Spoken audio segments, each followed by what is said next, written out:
Hi everyone, Assalamualaikum. Welcome back to my channel with me again, Fleury. I'm a business specialist and saya hari ini mau ngobrol pakai bahasa Indonesia aja. Soalnya banyak yang request videonya pakai bahasa Indonesia dong. Oke, sekarang kita mau bahas sesuatu yang menarik banget karena ini udah tahun 2023 dan saya berdoa semoga semua yang nonton, semua yang diinginkan insya Allah tercapai di tahun ini dan di tahun-tahun berikutnya dan lebih baik lagi dari tahun-tahun kemarin.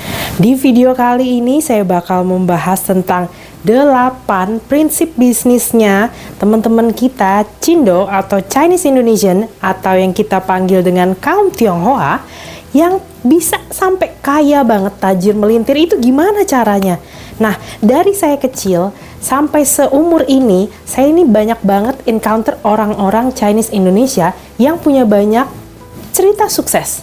Nah, dari situ saya sering tanya-tanya gimana caranya biar begini, biar begitu, dan banyak dikasih tips. Saya rangkum jadi 8 dan ini adalah yang bisa kita petik di kehidupan sehari-hari dan juga untuk kehidupan di masa depan. Tapi sebelumnya subscribe dulu akun saya dan jangan lupa di like dan share dan juga bisa temukan saya di Instagram. Pasti udah nggak asing lagi karena tiap tahun teman-teman kita Cindo atau teman-teman kita yang Tionghoa ini merayakan yang namanya Chinese New Year. Saya sendiri tidak merayakan, tapi saya setiap tahun selalu melihat dan memperhatikan bahwa kaum mereka ini banyak sekali yang kaya, tajir melintir, sultan luar biasa.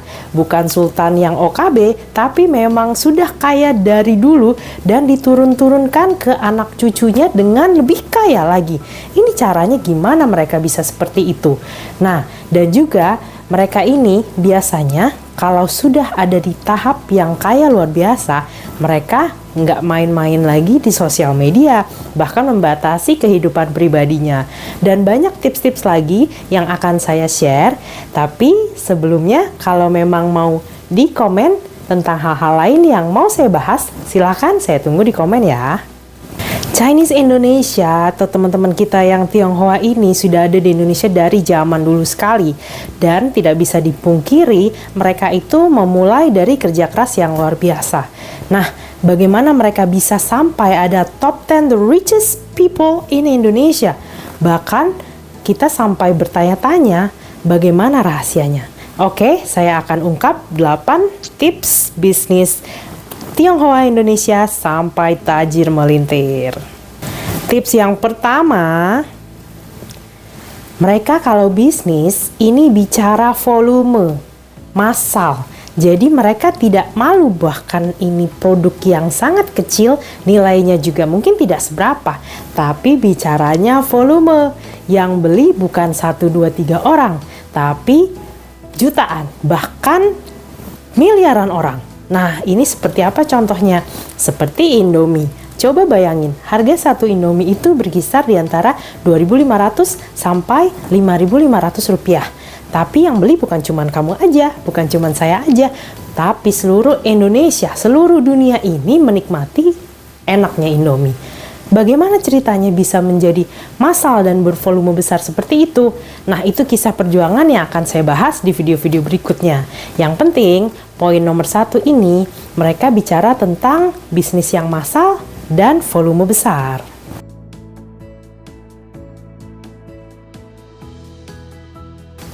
Poin yang kedua yaitu mereka saling membantu bisnis, keluarga, teman, dan kerabat dekatnya. Gimana ceritanya?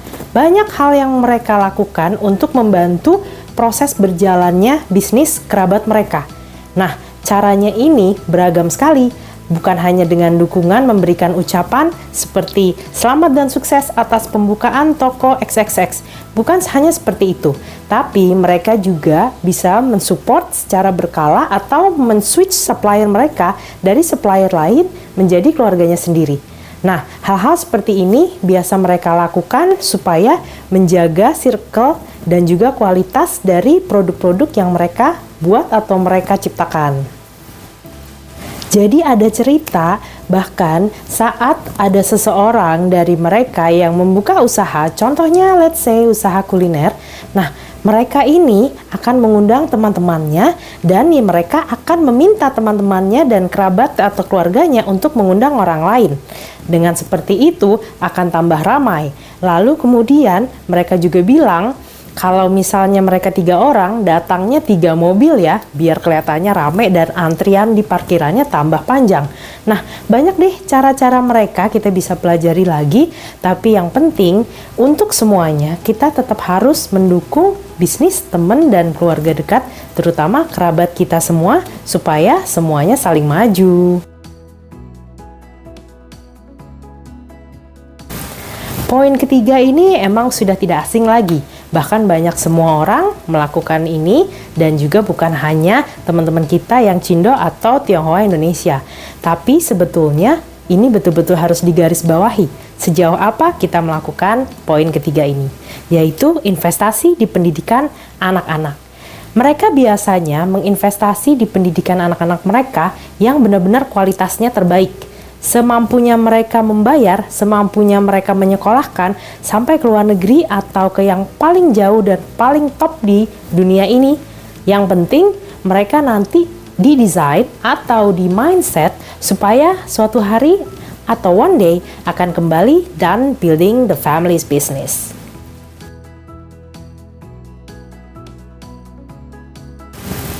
Poin nomor 4 ini biasanya untuk yang non-Cindo bakal kesenangan kalau bisnisnya udah berjalan lancar dan sukses. Tapi kalau teman-teman kita yang Tionghoa ini berbeda. Poin nomor 4 adalah mengawasi sendiri jalannya bisnis supaya lancar. Nah, mereka ini sekalipun mampu menggaji manajer atau CEO atau siapapun yang top sekali dengan biaya gaji yang luar biasa, tapi mereka juga lebih senang dan lebih merasa pede dengan bisnisnya kalau mereka mengawasi secara langsung jalannya bisnis mereka. Kenapa bisa seperti itu? Karena sebenarnya bisnis itu soul-nya ada di dalam yang merunning bisnis tersebut, ada di entrepreneurnya atau di businessman-nya.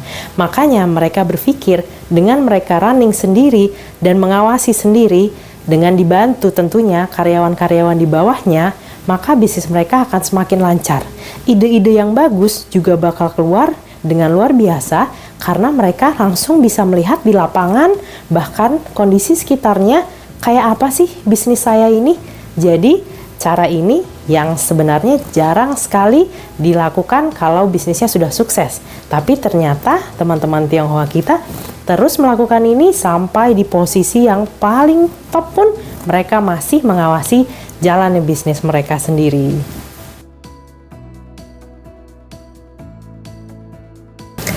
Poin nomor 5 nih, yang sebenarnya gemes rasanya pengen menyampaikan ini. Nah, poin nomor 5 adalah lifestyle yang disesuaikan dengan kemampuan. Biasanya teman-teman yang sudah berbisnis dan agak sukses pengen langsung upgrade lifestyle. Nah, ini hal yang sebenarnya sangat dihindari oleh teman-teman yang Cindo. Kenapa? Bakal banyak yang bilang nih di komen mungkin, nggak juga sih teman saya yang Cindo begini-begini. Oke, orang memang beda-beda. Tapi ini tips dari yang memang benar-benar sudah sukses dan kaya raya, tajir melintir. Mereka bilang, kalau memang kita hanya memiliki dana untuk membeli sesuatu sejumlah X, maka hiduplah di lifestyle yang menyesuaikan dengan dana X tersebut. Kenapa? Karena dengan menyesuaikan di dana tersebut, kita bisa mengalokasikan dana kita untuk hal yang lain yang lebih penting. Contohnya, misalnya pendidikan atau di investasi bisnis kita sendiri. Nah, dengan fokus seperti ini, kita tidak harus gali lubang tutup lubang atau mati-matian membayar kredit atau tunggakan karena kemampuan yang tidak disesuaikan dengan lifestyle. Selain menyesuaikan dengan lifestyle, mereka juga suka banget nih yang namanya menghemat barang yang mereka punya. Atau bahasa Jawanya mungkin dieman-eman atau disayang-sayang. Jadi kalau punya barang ini awet banget dipakainya sampai lama. Kenapa? Karena dengan awetnya barang tersebut mereka nggak harus terus-menerus beli barang yang baru. Nah, ini hal yang bagus banget untuk menghindari mubazir dan juga untuk menghindari overusing atau overspending.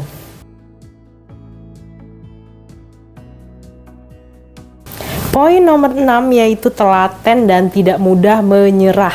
Ini hal yang mungkin kedengarannya, iyalah itu nasihat biasa, tapi sebenarnya pada prakteknya bisnis itu betul-betul sulit sekali dijalankan. Nah, kalau kita ini tidak telaten, lalu sedikit-sedikit mulai merasa, aduh kayaknya nggak kuat deh. Nah, ini sebenarnya hal-hal yang biasa dialami oleh semua entrepreneur dan semua business persons. Tapi dengan mensiasati bahwa mengetahui ini adalah memang jalan yang ingin kita capai, dengan kita telaten dan tidak mudah menyerah, maka kita insya Allah akan bisa mencapai tujuan. Dan sekalipun ada sedikit atau banyak kegagalan, kita jangan sampai merasa kecil hati dan merasa tidak ingin melanjutkan lagi. Jadi kita harus telaten dan jangan sampai menyerah ya. Poin nomor 7 yaitu mereka kalau bisnis nih harus ada strateginya, ada bisnis plannya. Nggak cuma modal nekat, oh ya saya punya dana nih se-XYZ rupiah mau saya habisin semuanya buat bisnis. No, big no ya. Karena buat mereka perhitungan dan semua jalannya bisnis itu sebenarnya harus ada analisanya dulu.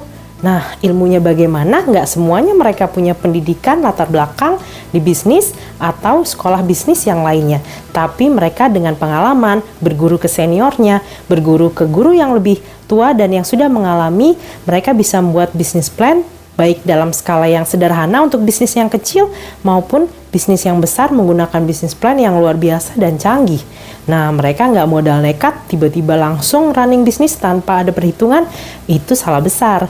Jadi semua bisnis harus ada bisnis plan-nya dulu ya.